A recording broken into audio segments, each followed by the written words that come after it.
I need you. There's been an accident.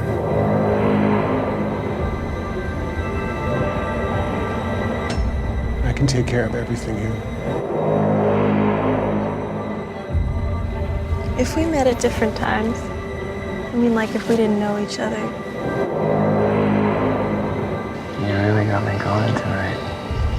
I saw you watching us. Hello and welcome to the Matt's Movie Reviews podcast. I'm your host Matthew Pejkovic and this is episode number 247. Releasing on demand and DVD on September 24 is Seeds, a dark thriller that stars Trevor Long as a disturbed man who fights temptation and monstrous desires while trying to find refuge in his New England residence. A moody, slow-burn piece of filmmaking that engrosses and disturbs with equal measure, Seeds also marks the debut of its director and writer Owen Long, who I'm glad to say joins me now on the Matt's Movie Reviews podcast. Owen, I thank you very much for joining me. Well, thank you for having me. I have heard in previous interviews that you've described Seeds as a psychosexual fairy tale, and it's such a direct and really succinct way to describe this movie. And I was just really curious, when putting this project together, those initial stages, what was the initial idea, the initial spark? Because this is a movie that goes in a couple different directions. It can be seen as what you describe as a psychosexual fairy tale. It can be kind of be seen as a monster movie. Which one came first, and how did that evolve to the next step? I don't know. The psychosexual fairy tale was one that kind of evolved over time. And monster movie, I don't know if I ever saw this film necessarily falling into what would be considered a traditional monster movie film. I mean, there are monsters in this film, and some of them are actually, human monsters to a degree. Yes. And the term monsters can, be, I think, loosely applied in many ways. But I always saw it as a story that had some kind of metaphors and a driving question to, when we know that we're doing something that is irreprehensibly wrong, why do we continue to do it anyways? And where's that line drawn, and how do we, struggle and come to terms with our desires, and knowing that as wrong as they may be, they still have, they're going to have consequences. So there's, Seeds for me was certainly not an easy story to tell, but one that I felt putting it into the horror genre allowed me as a filmmaker a bit more creative way to address and approach some of the difficult subject matter in the film. And it's a really good genre to deal within as well. And I think what makes the film work so well is the performance by Trevor Long. He plays the character of Marcus. He is, of course, your brother. And I also read in previous interviews that you wrote the role for him. What was his initial reaction when you present him the idea of him playing this type of character? I think he was definitely a bit apprehensive about it. I think that it's a very challenging role for any actor to step into, and to go into the place that this character's headspace is. So I know that he had some reservations, and at one point or so he joked, he's like, how about if I just play Marcus's brother, Michael, and you go find someone else to play Marcus. But I think our relationship and the trust that we have with each other, and my, saying, look, I know you can do this. I understand your apprehensions about it, but you have such a range and such ability to, as an actor, to go to the place that this character needs to go. I'm trusting and placing my faith in you and your ability to take on a role that I understand your concerns and your reservations about it. The other part of the equation of this relationship on screen is the role of Lily, played by Andrea Chen. It's such an important role. You need the right actor to get that down. How was it that you found Andrea? Did you know of her work beforehand?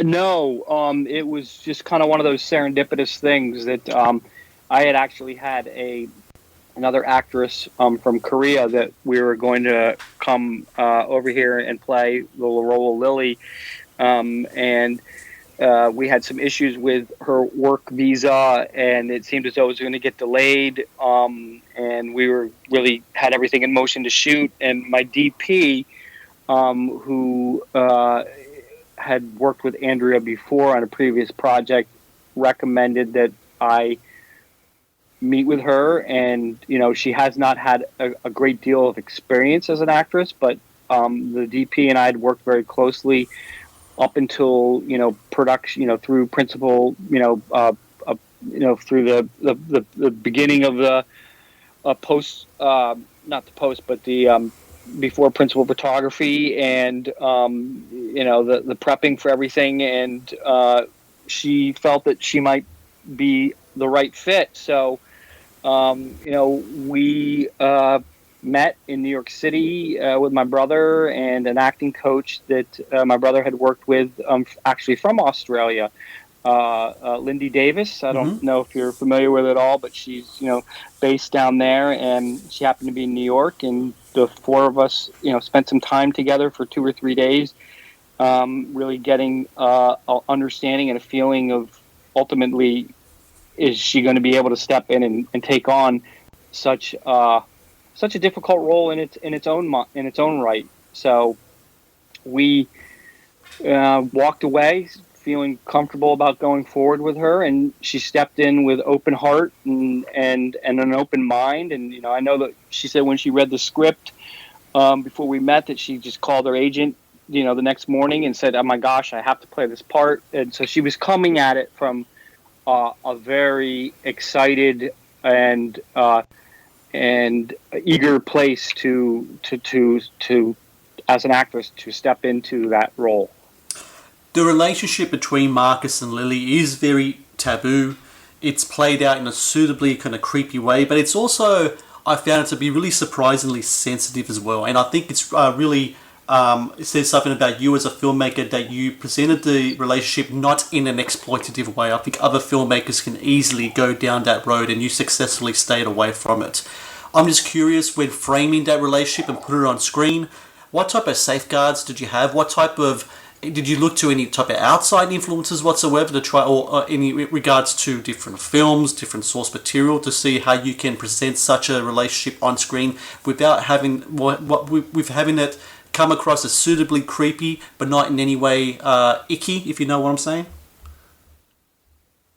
Absolutely, it was really one of the more delicate balancing acts to play in the scripts phase, and also during principal photography, and then in the editorial phase. I was fortunate to have my wife, who was involved with the script and was a producer on the film, and was there by my side during principal photography, and then I had the ability to have an editor come up and work with us in my studio and spend time where we actually shot the film. In my studio, I had a place set up and it really was such a balancing act where we would watch the cut each week, and really it was amazing how a look or a certain scene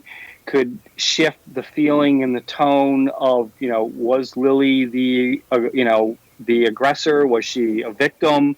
Was, Marcus coming across as someone who was, taking advantage of her? So it was a really delicate road to walk and make sure that at the end of the day we came across, as you've implied, where you're not telling a story that is taking material that can absolutely go the wrong way and presenting it in a way that people walk away and actually are feeling sympathy and empathy for both of these characters and the plight and their struggles. So it definitely was something that we were conscious of throughout the entire process, and it was just a very interesting experience to see during the editorial process how quickly that could shift and move one way or the other by removing, adding a scene, adding a look, adding a dialogue line. And so it was a balancing act, absolutely. The film, as you said in the previous question, not so much the monster movie, but there is a presence of a mysterious creature. I'm curious about the creation of this creature, especially in regards to the creature's look. And also, outside of that, when presenting the creature on screen, how much of it is visual effects as opposed to any type of practical effects? I mean, could your actors see it physically on set, or is this something that's solely a post-production work? Yeah, it was a combination of the two. We had a lot of practical effects with the creature, and some of them were enhanced, with visual effects. But there was majority of the time there was something for them to react to. The creature was one of those things that I had to look at in some way as a character unto itself. Mm-hmm. So I felt it was important to have it have a presence actually during principal photography, and so that's how we dealt with that. Owen, this was your first film as both a writer and director, and now that the film is going to be released on digital and on home entertainment DVD, it's nearing the cycle of the movie. You went to festivals, you had your theatrical release. When looking back at the whole experience of the making and the marketing of the film and everything, I'm curious, when you approach to your next project, what lessons do you bring from your first film experience to the next one? Wow, that's a very good question, but also one that has many different components to it. I think I probably wouldn't next time around try to tackle a subject matter that is so sensitive and difficult of a watch for people. I'm attracted to films myself that make you think and are uncomfortable in many ways. Some of the filmmakers that I'm drawn to have made films that it really have affected me while I'm watching them, and then when I am done watching them, stay with me and make me question and wonder certain aspects of what it is to be human, and morality and so forth. So I think whatever I would do next, and I'm in the process right now of cooking something up as we speak, with my brother in mind as well. But I think I might try to do something that's not quite as dark and disturbing, but still has a level of uncomfortableness to it. So, I think for me, film is such a great tool to deal with social issues and experiences of what it is to be a human being, and I think to not try to take those elements and incorporate them into whatever story you're telling is, I guess for me as a filmmaker, those are the things I'm attracted to, and I try to incorporate in the story I'm telling. So for everyone listening, Seeds releasing on demand and DVD on the 24th of September. Owen, you did great work here. I know that the material that you had was dark and keeping you uncomfortable, but I think you really put it together and pieced together a really reflective, really haunting movie. And I think people who really like the films of, say, David Cronenberg, for example, really take to what you put out there. So congratulations to you, Owen, and I thank you again for your time today. Well, thank you too. Appreciate it, and hopefully our paths cross again one day soon. Oh, that would be great. And look, if anything that you have put out there in the future, always an open invitation to come on the podcast and talk about it.